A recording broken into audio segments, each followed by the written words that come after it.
We were actually joined by the former Chief Minister of Maharashtra, Prithviraj Chavan. Is with us right now. Good evening, sir. Thank you for joining us this evening on CNN News 18. Sir, are you able to hear me? Yeah, I can hear you. All right. That's great, sir. Sir, can I just first take from you your reaction to what it is that the Supreme Court had to say in their pronouncement today? Well, Supreme Court, while adjudicating on Rahul Gandhi's appeal, has very, very clearly said that this decision to punish Mr. Rahul Gandhi for a defamation matter and pronounce a sentence of 2 years was too excessive, and they have stayed the sentence there. Therefore, Rahul Gandhi is now free to rejoin the parliament. His disqualification stands vacated and the matter will continue in the appropriate courts. But this was clearly an excessive punishment for election speech which did not even defame any particular person, but to a plan that Rahul Gandhi had to be kept out of parliament. The maximum possible punishment under the defamation law, under section 500 of the IPC, was pronounced. With maximum possible punishment is also the minimum punishment required to disqualify a member of parliament under the People's Representation Act. So I think both of them seen together makes it very clear that for a defamation law which prescribes a maximum punishment of 2 years, never, even during the British time, it's a very old law, even during the British time, nobody ever gave a punishment up to 2 years for defamation, for a speech causing some hurt or some loss of dignity. But in this particular case, for the first time, the maximum possible punishment of 2 years was pronounced against Mr. Rahul Gandhi. And with the pronouncement of 2 years of sentence in a defamation case, he was convicted and automatically he is disqualified under the Representation of People's Act.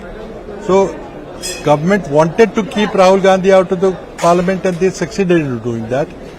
He was immediately asked to vacate his house and he no longer could represent the people of Wayanad. Rahul Gandhi appealed in various courts. He was not successful in the lower courts, but ultimately Supreme Court has very decisively said that this was not on. Supreme Court has stayed the order and Rahul Gandhi is free to rejoin the parliament now. Okay. Mr. Chavan, I want to ask you, there is a part of the pronouncement in which the Supreme Court has, however, said that the utterances of Gandhi were not in good taste. Do you have a response to that, sir? Well, actually, were they defamatory? Did they defame a particular person? They did not. Of course, the choice of language for a senior leader, the court said that it could have been avoided, could have been better. Okay, that's an opinion of the court. But he did not defend any particular person. Now, to say that he defended a community is completely bizarre, because the name Modi could be not necessarily a OBC name. There are Muslims who are Modis, there are Parsis who are Modis. It's more of a trade name given to certain community who practice certain trade or certain calling in life. So I think, and he did not name the person who had moved the court.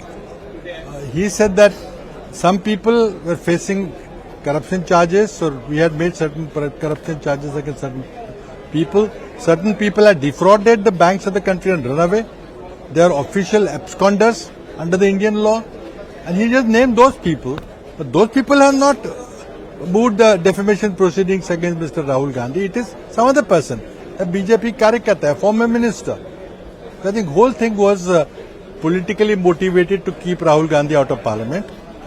They succeeded partly, but ultimately Supreme Court has ruled that the conviction is stayed. Okay, sir, I want to ask you, is it too early to ask the question, Rahul Gandhi is the face of 2024 INDIA?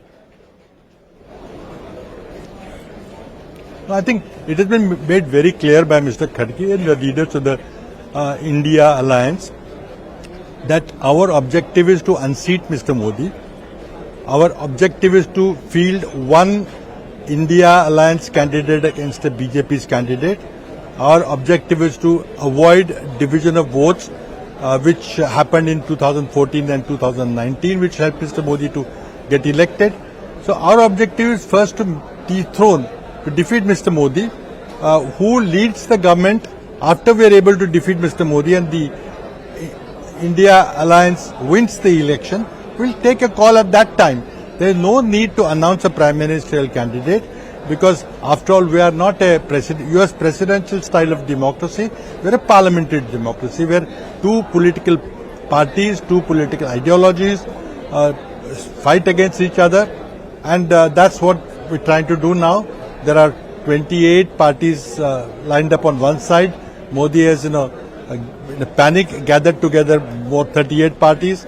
But no matter what he does, the division of vote as it happened in 2014 and 2019 would be avoided this time because of the India Alliance. Okay, so one last question for you. One of the things that the BJP is pointing to right now is that the Supreme Court has stayed the conviction, but another case related to the same story is very much in the Sessions Court as we speak. I want to ask you, sir, what is the Congress's legal strategy when it comes to that case? No, we will be fighting wherever an appeal is possible. The appeal will go into an appeal.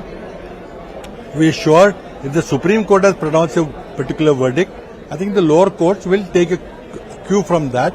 But we'll continue to fight, whether in the Surat Sessions Court or if required in the higher court. But we'll fight in every possible judicial opportunity that we get.